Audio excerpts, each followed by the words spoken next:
Aku sama Rizky tuh kan selalunya aku kan jaga ini ya, antara aku sama dia kan beda umur sama aku kan. Yes.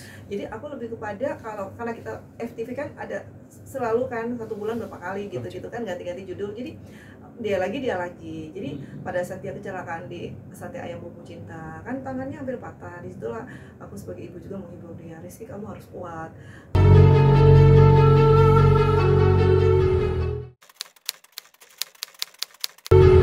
Mungkin gimana Kevin mendengar kabar gini kan yang lagi rame yang dari kemarin-kemarin katanya ada sosok yang menjadi tantenya Rizky Bilar gitu. Nah ini netizen menujunya kepada Kak Ivan, mungkin gimana untuk klarifikasinya Kak Ivan sendiri?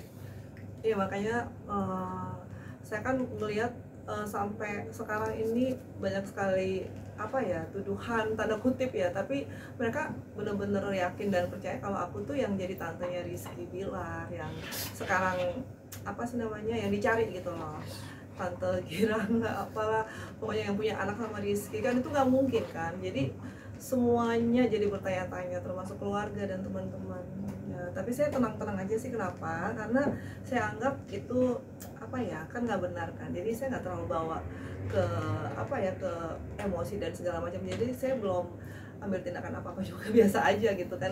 Saya pikir ada yang menghujat, saya hapus aja komentarnya di kolom ini saya medsos gitu. Namanya juga mereka kan masih anak-anak gitu kan, karena kan yang menghujat ini kan fans-fansnya Leslar, karena mereka tuh nggak mau kalau ada yang merusak rumah tangganya Rizky Bilar gitu. Dikiranya aku, padahal enggak. Tapi gimana mungkin Kak, mungkin boleh sedikit dijelaskan hubungan kakak sama Rizky Bilar itu sebatas teman atau apa gitu, mungkin boleh Iya, dijelaskan. kalau dibilang apa sih namanya, hubungan pekerjaan ya lebih baik, lebih seperti itu. Karena pada saat saya ketemu dia pertama kali di tahun 2018 kan, kita kan memang apa ya, akrab di situ di lokasi syuting, karena aku juga kan pengen kenal dia. Emang kebiasaan aku ya kalau main sinetron apalagi FTV kan, aku sering jadi ibunya pemain utama kan. Jadi ya kemana lagi sih, kayak misalnya Rizky Bilar, Junior Lim, siapalah segala macam kan aku harus tahu karakternya.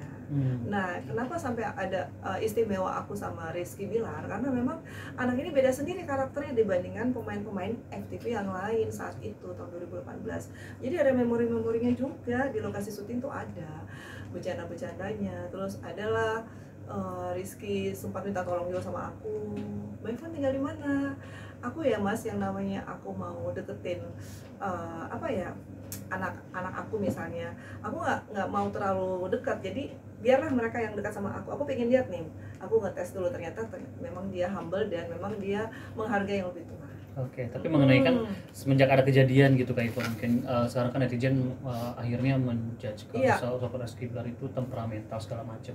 Nah kalau Kak Ivon sendiri yang melihat yang sudah sebagai rekan kerjanya Rizky Bilar, mungkin sebenarnya apa sih sosok Rizky Bilar di mata Kak Ivon sendiri? Iya, kalau sosoknya Rizky dari dulu ya yang saya tahu, anaknya memang humble, terus dia pintar, cerdas, terus anaknya juga mandiri, terbuka, dan memang kadang-kadang sih kalau aku lihat malah polos. Kenapa sampai aku bilang dia polos? Pada saat aku syuting di Puncak, dia tuh ngaku sama aku kalau dia masih kos-kosan, dia nggak gengsi. Nah itulah bagusnya Rizky. Kenapa aku sampai muji dia? Karena jarang loh ada orang yang mau terbuka tentang privasinya dia. Gitu loh. Disitulah aku salut, ini anak bener-bener dari sekian banyak teman-teman di FTV, dia bisa ngaku yang sejujur-jujurnya sama aku saat itu. Aku kos mbak, gitu kan. Jadi sampai segini-gininya terbuka banget. Mbak Ivan, aku mau titip boleh nggak? Aku ada barang yang ketinggalan di kos-kosan. Kalau Mbak Ivan pulang, boleh nggak nanti Mbak Ivan yang bawain? Aku sampai bilang, oh iya nggak apa-apa sih. Aku bilang kalau misalnya aku punya scene nggak terlalu ini, cuma 1-2, nggak apa-apa. Pasti pulang besok kan balik lagi, jadi bisa aku bawa gitu. Oke, pertemanan ini sebenarnya dari kapan sih Kak Ivon? Kalau dibilang pertemanan sebenarnya sih enggak juga, karena aku sama Rizky itu kan selalunya aku kan jaga ini ya, antara aku sama dia kan beda umur sama aku kan. Jadi aku lebih kepada karena kita FTV kan ada selalu kan 1 bulan berapa kali gitu kan, ganti-ganti judul. Jadi dia lagi.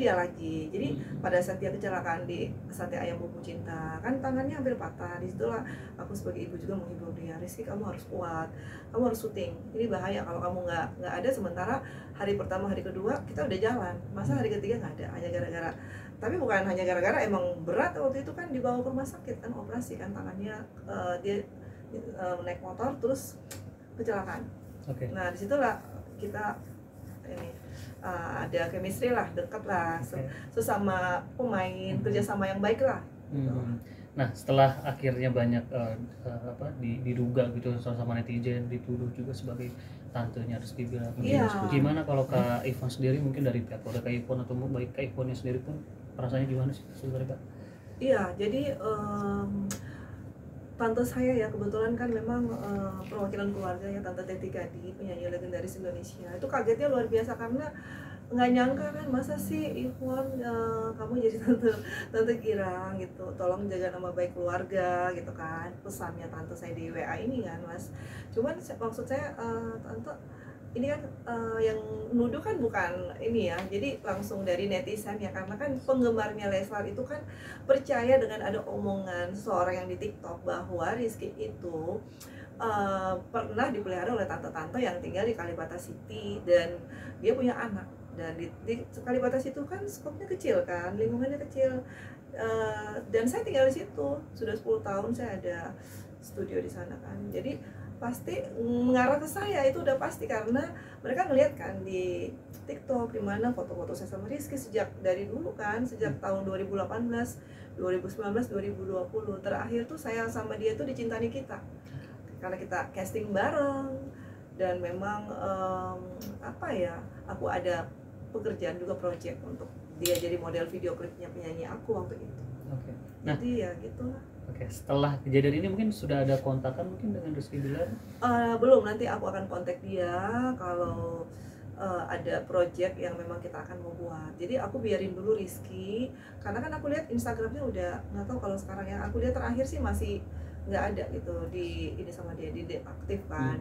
Jadi pasti dia nggak mau diganggu. Nah kemarin pada saat di Polres aku udah mau ketemu, cuman karena aku lihat suasananya crowded banget dan pengacaranya juga ganti-ganti dan segala macam hal yang berhubungan dengan kasusnya dia, aku nggak mau terlalu intervensi dulu, biarin lah supaya masalahnya selesai, dan aku nanti akan ketemu dalam waktu, bisa dalam waktu dekat, bisa dalam waktu lambat. Kenapa? Karena aku lihat situasinya dulu. Tapi sebelumnya juga dikenalkan sama Lesti kah sebelum waktu kejadian ini atau gimana? Kalau Lesti rata-rata sih penyanyi dangdut pasti saya kenal kan, karena kan saya juga sering buat konser artis kan. Tapi untuk musik, karena saya bergelut di dunia ini promotor kan musik. Nah Lesti sendiri memang itu adalah salah satu target untuk kita buat konser. Otomatis nanti saya akan cari dia juga, saya akan ketemu, karena kemarin nggak sempat, begitu Rizky udah bebas ya kita nggak bisa ketemu dulu. Saya udah bicara dengan tim saya juga, kita ini dulu biarin Lesti sama Rizky mereka tenang dulu, fokus dulu, kasihan kan kalau kita ganggu gitu. Apalagi ada gosip tentang tante-tante itu kan, jadi aku harus klarifikasi karena aku bela Rizky. Kenapa aku bela Rizky? Karena aku tahu anak itu nggak akan begitu, nggak akan mungkin lah ada kejadian dia dipelihara tante-tante. Kalau mengenai mungkin keputusannya Rizky Bilar dan Lesti sekarang akhirnya udah maaf-maafan, damai, mungkin gimana dari tanggapan dari Kak Ivon sebagai rekan kerjanya Rizky Bilar mungkin? Iya, KDRT itu kan itu suatu hal yang semua juga orang nggak ada yang setuju tentang itu kan, dan tiba-tiba sudah maaf-maafan dalam waktu secepat itu. Kenapa? Sebenarnya sih kalau mau dibilang tiba-tiba enggak, karena Lesti kan pada saat dia ngelapor kan dia ke Mekah dulu umroh. Nah disitulah saya tahu, saya bukannya sok tahu bukan, tapi saya prediksi kalau Lesti akan memaafkan Rizky. Itu waktu saya kemarin sempat diwawancara sama media yang lain, saya bilang ini pasti mereka damai. Kenapa? Saya lihat anak-anak ini kan masih muda, jadi di usia yang sangat muda ini kan mereka pasti saling membutuhkan kan. Nggak tahu sekarang lagi marah, besok bisa damai.